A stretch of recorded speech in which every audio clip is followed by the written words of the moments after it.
ठाण्यातील वाहतूक कोंडीवरून मनसे आक्रमक झाली। वाहतूक बदलाबाबतच्या जीआरची मनसैनिकांकडून होळी करण्यात आली आहे। वारंवार बदलत असलेल्या जीआर बाबत नाराजी व्यक्त करण्यात आलेली आहे। ठाण्यातील वाहतूक कोंडीच्या मुद्द्यावरून मनसे आक्रमक झालेली आहे। मनसेने वाहतूक बदलाबाबत जिल्हाधिकाऱ्यांनी काढलेल्या जीआरची होळी करत निषेध केला। वारंवार बदलत असणाऱ्या जीआर बाबत नाराजी व्यक्त करत प्रशासनाविरोधात जोरदार घोषणाबाजी केली गेली। दरम्यान संध्याकाळी 5 वाजता मनपा भवन ते 3 हातनाका साखळी आंदोलनही करण्यात येणार आहे।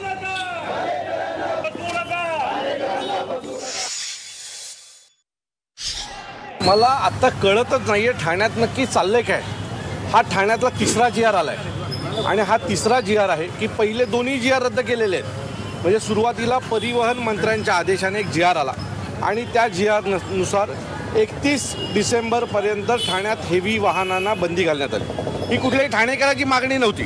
त्यांना असं वाटलं की हे करायला हवंय, त्यांनी ते केलं। खरं तर त्यांनी ते न करता, घोडबंदरचे आमदार तेच आहेत, त्यांनी जर तिथले रस्ते सुधारले असते तर त्यांना ही गोष्ट करायला लागली नसती।